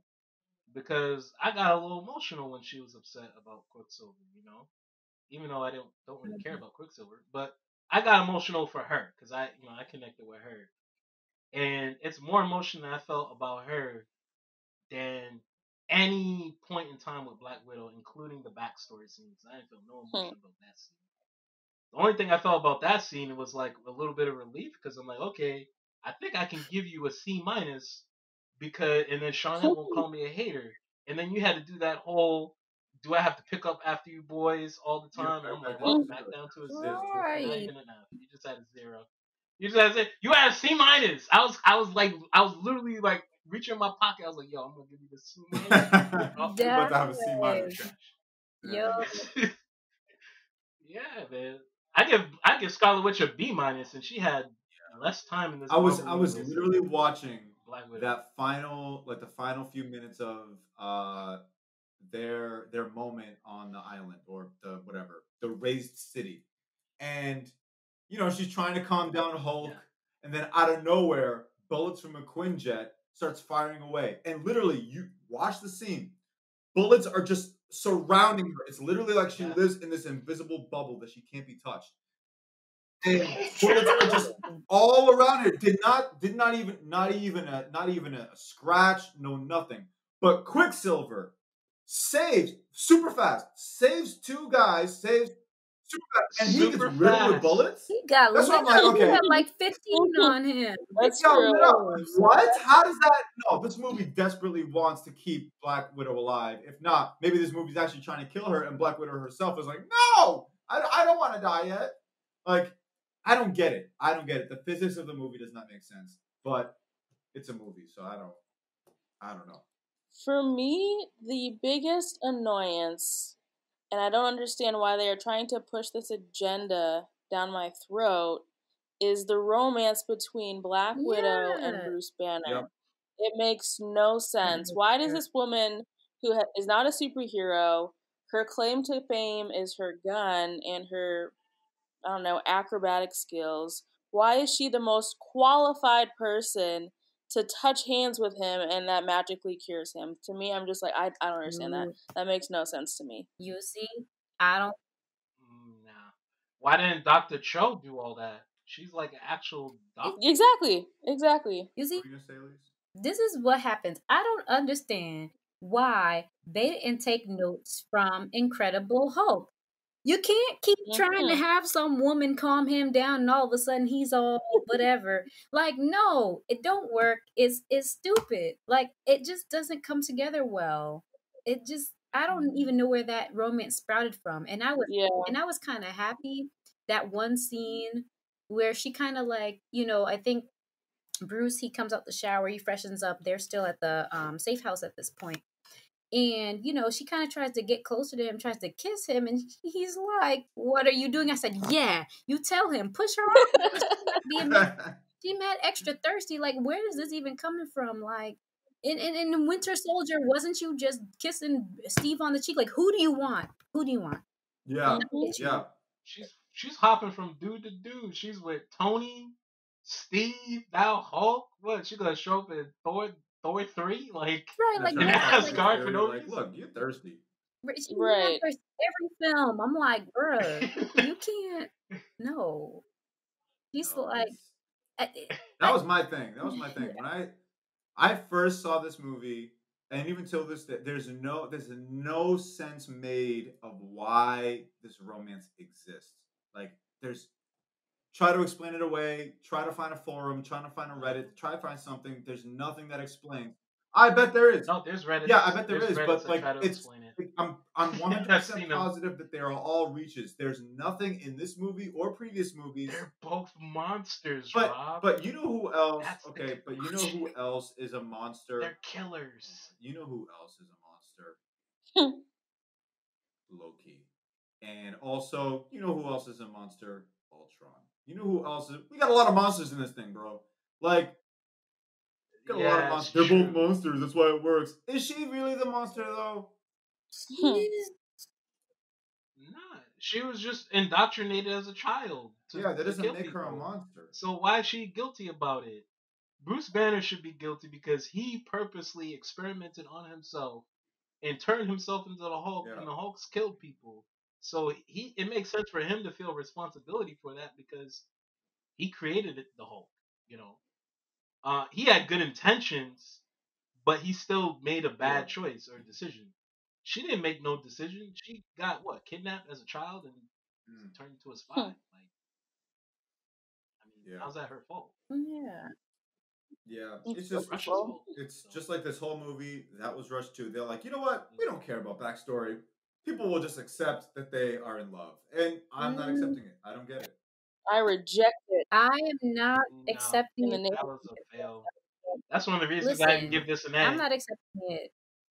I would have been happier if she decided to, if she's struggling with forgiveness of herself, I would have been happy with her, like, going on this journey to the East, on this Buddhist journey or something to self-reflect and heal or whatever, and become Zen or what, I don't know, whatever the journey is like. That would have made more sense to me than you trying to throw yourself at this man. Apparently a Hawkeye speech didn't do anything for her because she came out with pistols. So I guess she needs to go on some. She really does. To the East. Yeah. Make herself a better character. Golly.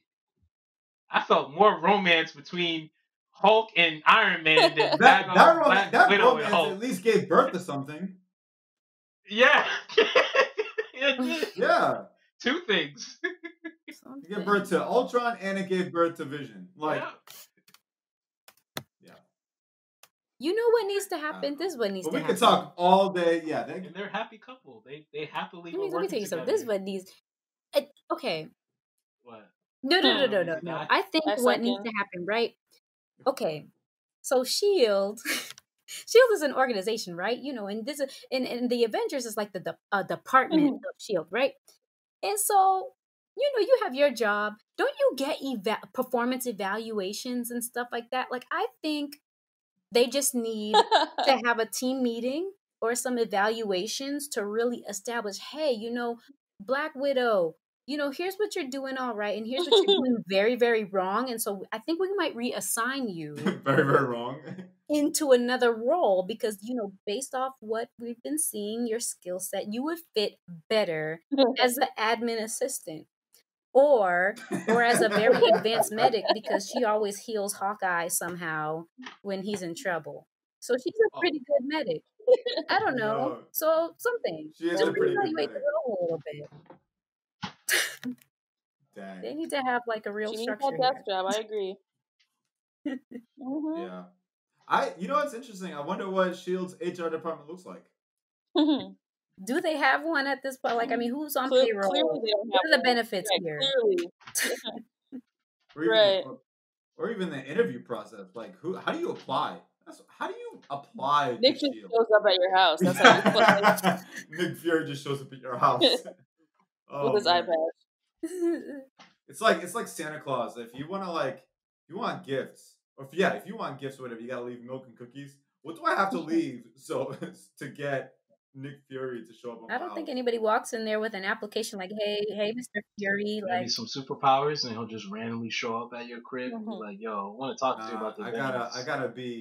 I gotta be a central figure in a catastrophic event. That seems to be the overlying, Yeah. That seems to be what captures the one-eyed man. That is Nick Fury. I There you guess. go. Because I can't walk up into the office and be like, hey, you guys hiring? You got an application y'all can give me? Yeah, Yeah, the application's online, www.shield.org. Application's online. Yo. You apply. So, okay, well, we talked a lot about this movie. Is there anything else that we wanted to mention? Any points or scenes or anything that we find important that we should discuss now before we move on to our next segment? I have a very quick question. So, okay. So is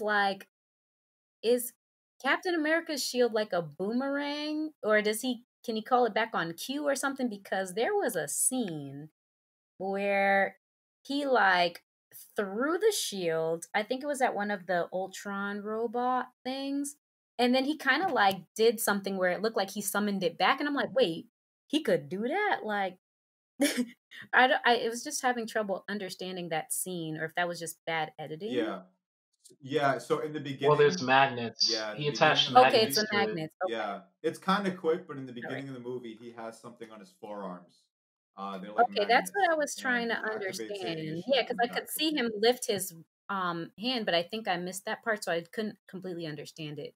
Okay, that was all I need clarity on. I don't think I have anything else. What was your thing, Ronaldo? You wanted to talk about the debate between Vision and Ultron. Yeah, before Vision kills him or caps him real quick. Well, I think it's the director's attempt to talk about humanity, and it's almost a reflection of what the director and some believe to be Old Testament versus New Testament. Destruction, war, whatever it is, and then grace and peace and understanding, like just the duality between the two. And I think there's elements of that in the characters and in the discussion. I feel like it's an oversimplification because in reality, they're just two constructs of Tony's mind. Tony is the true representation of humanity because he's complex. Like he's caused destruction, he's saved lives. So like he's been selfish and he's also been selfless. I just compare it to Old Testament, New Testament because throughout the movie, Ultron keeps quoting the Old Testament. Yeah. Yeah. Yeah, and actually Yeah. That's a And it's good point. actually He makes a lot of interesting. biblical references to the Old Yeah, Testament. it's interesting too because when Yeah. they're trying to figure out what to call vision, at some point he does say I am. I caught that. I caught this every single time Yeah. I watch it, I catch it. Just Yeah. like Jesus says. Yeah. And then he said, "What Yeah. this is He's the just, I just am. church I will build my rock on," something like that. Yeah, that was Ultron. Yeah. That's what Ultron said. On this Okay. rock I shall build my church. Yeah. That's the So there's a vibranium. lot of biblical reference and allusion there. Yeah. Yeah. Mhm. Yeah, so I think that plays in part with the discussion that they have in the end. But I think there's many things happening in that discussion. I think it's the two parts of which Tony is definitely the duality and of like who we are as people, and that's just Tony Stark divided or split up into two. Um, Yeah. it's also interesting that they are not just each Tony Stark, but also a bit of Hulk and a bit of Thor. Mm. Yeah, because Thor supercharged him, and Hulk was also involved with creating him. So there's a collaboration, more collaboration, more ideas Yeah. with Vision. So, okay, well, I wanna see if we can move on to this next segment. So we talked about this movie. There's a lot of, you know, gray area to this movie. It's either you like it or you don't like it. There's a lot of great stuff, but overall, where would you rank this movie? Um, what's up? Yeah. Oh, before that, Yeah. Okay, I got a trivia question. it's all you. Go ahead. Oh, go for it. All right, for a giant $10, since You this is got an Avengers money. podcast. I got Oh, $10 boy. on the line here. We got a trivia question. Usually I like to do a fun question, but I'm like, let's have a little fun, more fun, since this is an Avengers podcast. So, Hawkeye gives a speech and kind of encourages Scarlet Witch during the final battle. There is a character that Hawkeye helps through a similar, I guess, crisis of faith, if you will, in the cartoon Earth's Mightiest Heroes, which came out in 2008. Which character does Hawkeye give encouragement to in the same way as Scarlet Witch? All the Marvel characters that we've seen up to this point are up for grabs as possible answers. Text me your answers, and He I gives will us see if they're simile. right. And you know what? I'm gonna give you two Okay. opportunities. So if you get one out of two right, you'll get the $10. Watch me get both my chances wrong. Oh my goodness. I'm like, what? Which one makes? Oh, you know what? I just had a third one, but whatever. Okay, Oh, I got that your time was up. answers, Rob. Okay, the rest of you Oh have no, he 90 put a seconds. timer on us.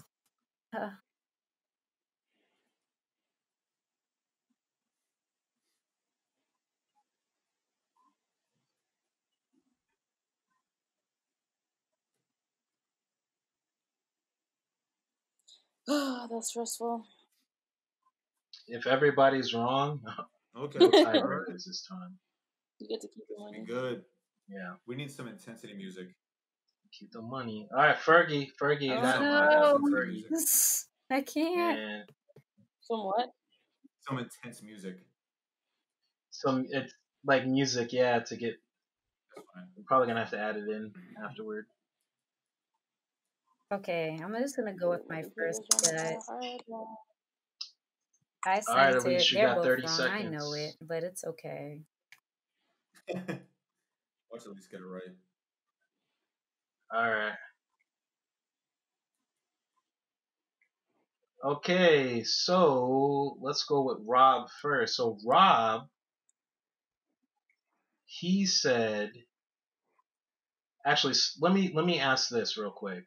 So, is it left to right? So is left your first option and right your second? Just for clarification purposes, or the top option your first? Like, what's the order of your Oh. You choices? said left to right. What do you mean left to right? Well, that's how your text is displayed. really? It's displayed left to right, and then for the So- the ladies is So up and whatever down. I put blank or blank. So whoever I put first is my first choice, and then So the second name is my second try.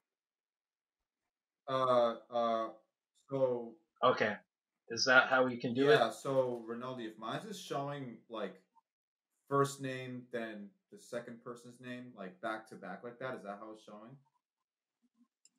Yeah. Dang. Okay. That's Yeah. weird. Which one would be your That's weird. first? I don't know why you got it that way, but The one on the left or if the you're one on the reading right? Left to right, I guess the first one would be on the left because mine doesn't show up that same way. Okay. All right. Okay. Well, I'll just go by that. I'll go by that. All right. So Rob, he put Quicksilver as his first choice, and that is incorrect. Incorrect. Quicksilver does not even hang out with the Avengers in the cartoon. Okay. He's chilling with his daddy Magneto. Second choice is Black Widow. That is a no. She is only loyal to Nick Fury in the cartoon. She doesn't even hang out with the Avengers. So that is a no for Robert. Loyal to the cartoons and comics. All right, let's go with Fergie. So Fergie's first choice was Captain America. That is incorrect. Though Captain America and Hawkeye have a good relationship, he did not give him a pep talk. Second choice is the Hulk, and that is correct. I knew it. However, Elise put the Hulk first, so Elise gets the money. Because she got it first. I respect it. I respect that it. was your first choice, Elise? Yeah. I respect it. I respect it. Yo, Yep, I that was called her it. I was first like, choice. yo, like. Her second choice was That was my third choice. Dang. Yeah, it's actually one of my favorite story arcs in the cartoon. General Ross frames the Hulk as a terrorist, and the U.S. military arrests the Hulk. But Iron Man convinces the Avengers to break him out, and then he convinces the Hulk to keep fighting as an Avenger because the Hulk was discouraged about being framed. He looked like by he the needed general. encouragement, He just the extra doses. So there you go. Yay, $10. I mean, he has like the worst power. He definitely needs Dang, it. I'm just happy I got it right, honestly. The money Yeah. can't even matter. I had a hunch. I'm like, yo, watch Elise get it right. I just had to go with my gut. He said, all right, so that was our trivia question for the day. And then it's just like, just go with your first instinct. I'm like, okay, all right. Yeah. Yeah. Well, that was fun. That was challenging. We need some background music for that, so we could feel. Yeah, so we'll do it again on Civil War. We'll do it again, even though that's not an Avengers podcast. It is a big movie, so get ready for it. Yeah, it basically is. So get ready, Captain America: Civil War, when we do that podcast for the next trivia question. Okay, well that was fun. Well now it's time for ranking. We've had a chance to watch all these movies up until this point, and we're flying by them. It's crazy. So what would you rank the movie so far, and where did this movie fall? My list. All right, so this is my list. So number 1 is Cap 2, or Captain America: The Winter Soldier. Number 2 is the first Avengers. Number 3 is Avengers: Age of Ultron. Number 4 is Iron Man 3. It moved down one. Wait, time out. Something dethroned. Did Iron Man 3 move? It moved, guys. Yeah, it moved down a slot because of Age of No! Ultron. Oh my goodness! Yes, yes. Oh It's moving my down, guys. goodness! It's moving down. Woo! Okay. Yeah, I felt like Age of Ultron did the whole Tony looking at the dark side of himself better than Iron Man 3. You know. I agree Anyway, 1000%. because I know that's what Iron Man 3 was going for. Anyway, so Iron Man 3 is 4. Iron Man 1 is 5. Guardians of the Galaxy is 6. Captain America: The First Avenger is 7. Thor is 8. Hulk is 9. Iron Man 2 is 10. And way at the bottom is Thor: The Dark World. Because nobody care about Darcy. Oh man. Right. All right, I'll go next. I got my list. I got number 1, Captain America: Winter Soldier. Mm-hmm. Number 2, Age of Ultron. Number 3, Avengers. What's happening here? Number 4, Iron Man, the first one. Wait, time out. Did you say Age of Ultron is better than the first Avengers movie? I think so. Woo! Oh, okay. What's happening here? I understand Okay. Fergie's reasoning. Okay. Yeah. This All right. is based on me I get personally it. and what I would rewatch, what I would like to see. I don't think that's as for Fergie. That I'm not surprised. I get it. Okay. But who knows? Other movies might move it out of the way. Number 5, Thor, the first one. Number 6, Iron Man 2. Number 7, Guardians. Number 8, Thor, The Dark World. Number 9, Hulk. Number 10, Captain America. And last and always least, Iron Man 3. Yeah, Yeah, that's we where all see eye to eye. we don't see eye to eye. Like I was with you on Age of Ultron. Then you had to pop But off no, the but I ship. have a quick question. In my list, I don't see Thor: The Dark World. Wow, you hate it that Oh, much, whoops. Rinaldi? Huh. Maybe you had that ahead of Wait. Iron Man Oh 3. man. I think you had it ahead of Iron Man 3. Wait, I what'd you think say? What I movie, think Rob? Thor: The Dark World. I think you had it at 7 or 8, kind of close to me. Me, you, and Elise are pretty similar. Yeah, So I think I we're had around it. the 7. Oh, you had it higher? What? Dag. Well, it had to have been. It had to have been You before had it or ahead. after Hulk. Yeah, it's definitely before Hulk.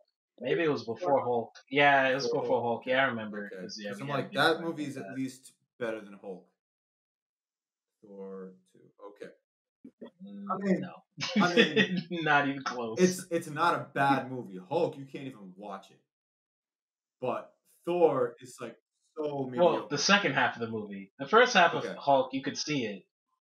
You could see the first half of the Hulk movie. Okay. You could see Blonsky, doing some. He was got some pretty fresh moves when he was still a human being. He was flowing. Malekith never flowed the whole film, and you could barely see it for half of it. I got my list. You guys ready? Mm-hmm. All right. So All right. let's see. 1, Yep. 2, 3, 4, 5, 6, 7, 8, 9, 10, 11 movies so far, right? Yep. 11? Mm-hmm. All right. At number 1 Yep. is Captain Yep. America: The Winter Soldier. Woo woo. Number 2, Avengers. Number 3, Iron Man 1. Mm-hmm. Number 4, Thor 1. Mm-hmm. Number 5, Guardians of the Galaxy. Number 6, Captain America: The First Avenger. Wow. Number 7, Avengers: Age What? of Ultron. Wow. Number Whoa! 8. No, you can't behind Yes. Cap. What? Yes, bro. Yes. What? Number That 8. bland kind of by the Number book. 8. At least the movie's consistent. Number 8, Iron Man bland. 2. Number 9, Thor: The Dark World. Number 10, The Incredible Hulk, and dead last, Iron Man 3. Wow. Wow. I would watch I'm not. Captain America: The First Avenger again and again and again. It's not my favorite movie, but the movie's at least watchable. It's consistent in pacing. The story is just it's straightforward. This movie, the pace changes way too much. Black Widow's in it. I don't know. There's Black Widow Cap 2. yeah, She got more screen time than Cap 2. I prefer It's Avenger first over in this your movie. list. This movie Wow. has a lot going I on and it can't. makes me bored. Which I know Fergie's listening. But Captain America is boring. Hey, He's hey, don't- boring. I mean, he's a nice guy. I respect him. He's like he's like someone's grandfather. Like, you respect a man. You respect a man. You look him in the eye. You shake his hand. You're like, hey, thank you for what you do. But you I'm don't so want to hang done. out with him. Bruh. That's like you look him in the eye. You're like, thank you, sir. Thank you for everything you've done. You show him that man some respect, but you don't. You're not chilling with the dude. You're Wow. chilling I with am chilling Tony. with Tony. That's why Iron Man is much higher than Age of Ultron. That's why Iron Man is much higher. Right. But Tony's in Age of Ultron. But He has better jokes than Age of many Ultron. other characters, and the story is not that great. The story is convoluted. It's Dang, you can man. tell that All they right. had problems behind the scenes. It's not a consistent story, or not story. The story's consistent. The story's, We get that. but that We get influences that. the movie. We get though, bro. Do you that. understand that? That We influences understand. the movie. Below Yes. Cap 1? Yes, bro. All right. I will watch Oh, Captain okay. America 1. Okay. More. We need a full podcast episode dedicated to our ranking so we can duke it out. Yeah, we got to do that. Yeah. Yeah. When we get to the end. The When we more get to movies the we end. watch and the more we add to this ranking, the crazier this is gonna get. It's. I'm still shocked that Fergie put Age of Ultron better than Avengers. That should be too. Yeah. No, we'll watch for it her, again. it makes sense. There's elements of it, Nah. yeah. Right. I'm not saying it makes sense on its face. I'm saying get for that. her, Yeah, I get get that it. too. I'm just saying. Because I have them flip the other way. It's not like we're pretty close on that level, on that tip. I just have it flipped the other way. That's about it. Age of Ultron. Wow. What's your rankings, Elise? Okay. All right. Numero uno. We already know it. Winter Soldier's still staying there, probably for a long time or forever. Number 2, Avengers 1. 3. We'll see. 3, We'll see. Iron Man 1. 4, Thor 1. And 5 is where I put Age of Ultron. Number 6, Guardians. Wow. 7, Iron Man 2. Okay. 8, Captain America 1. 9, Iron Man 3. 10, Thor the Dark World. And at 11, it's gonna stay there for a minute, Incredible Hulk. Oh my gosh. It's not that bad. I'm not rewatching. Hey, in comparison to any of these, I'm not rewatching. I still think the I'm not first half of rewatching the that. movie is No. good. I can't even see. It's like a spy movie. It's basically a spy movie. They're trying to hunt him down. It's like boring. It's a The first half of the movie. I'm not before Betty shows up. He's a fugitive, like Jason Bourne, and they hunt that brother down. If I wanted to watch Jason What? Bourne. There it is. I'm saying I'm just using it I know, as an watching example The to explain Incredible my Hulk, I point. want- No. He's I a want fugitive. The whole. Hey. No. That's part of the story, though. He's this monster that they're trying to hunt down. That's the whole. They chose to tell. Now, again, when Betty shows up, the movie falls apart. No, That's even half before the that, point. even That's before not that, half I'm the asking point. way too many questions that I don't need to ask. Mm. That's my Fair point. enough, but I asked twice as many questions with Thor: The Dark World. Okay. I don't know anything about Malekith. Okay, I don't know why he wants it to be dark. I don't know why he cares about his people. I don't know why he left his people to die. I don't know why he's worried about Odin, because he never fought Odin. He fought Odin's daddy, Thor's granddaddy. Why is he connected to them? Why does his army have ships like that? Why are they designed like that? How are they powered? How does dark elf magic? Hey, Like, it's I don't more know anything entertaining. about Malekith. Listen. Thor: The Dark World is not a good movie, and it's not a bad movie. It is. But it has no villain. It has no antagonist. Is it? Is it a bad movie because? Okay, a cardboard box. Okay, so obviously you're saying that whether they have a villain or not is out the window. That does not make a good movie, according to Marvel. They can make no. Where's the conflict? Okay, check this out. So this movie, okay, you say it doesn't have a villain. Okay, regardless, villain or no villain, real villain. It's not a good movie. It's not a bad movie. It is the epitome of mediocre. It is the epitome of mediocre. You pit that against Hulk, and the storytelling and the questions and too many gaps right from the jump, and then it's dark. It's just like I can't even see what's happening. What the heck is going on? That is a bad a bad movie. And even the directors agree. The actor agrees. Like Marvel, like low key wants to forget about that movie.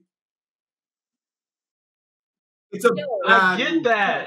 That's why it's like third. It's third to last on my list. You act like I have it second. This is second to last, but it's But bro, you're acting like I have it number 2. I have Avengers number 2. We know it's not a good movie. And listen, because you're defending it like it's number 2 though. You say it's the worst movie. It is. You say it's the worst. Yo, listen. The worst. If any of these come, Thor was shadow boxing like a 4-year-old could do. He wasn't even fighting anybody. Who's he fighting? His reflection? His reflection in the mirror? Isn't someone trying to go to sleep in your house? Right, bro. Yo. He's still in the shower. What are you trying to say, Elise? Listen, if Hulk come on in comparison to any of these other movies, if there's something that's on HBO and then Hulk is playing on Stars, I'm watching whatever's on HBO. I'm not putting Hulk on. I'm not watching that movie. No, we're comparing it to Thor: The Dark World. Not to like great movies. Compared to if you had Thor: The Dark World or Hulk, which one you picking? Thor: The Dark World, no choice. Like my list suggests. Yeah, Thor: The Dark World. Bruh. I guess y'all really love Thor so much. Like you just Thor is so entertaining. I can watch him shadow box on himself. Made that movie. Exactly. Any interesting things that happen in the movie, Loki delivers everything in that movie. He delivers more in that movie than any actor in the Hulk. Everybody's just like bland. But it doesn't matter, bro. What I'm saying is entertainment. If I'm gonna watch, if you're asking me which movie would I watch, Thor: The Dark World or The Incredible Hulk, I'm watching Thor: The Dark World because Loki is much more interesting and he does more in that movie than anything that's happening in the whole movie of the Hulk. Right. I'm not watching that again. I'm really not gonna watch Hulk again. I can't find a button. No, you can't. No, you can't. That's what makes Thor: The Dark World for me at like third to last. Well, guys, that's our review. Next time we get together, what will we be watching? We gonna watch. Hold on. I think it's Ant-Man. Yeah. Ant-Man. Great. Well, next time we get together, we're gonna watch Ant-Man. We're gonna review. We're gonna. There it is. Next time we get together, we're gonna watch Ant-Man. It's a fun movie, very different. Come back to us next time we watch it. Have a good day. Thank you so much for listening.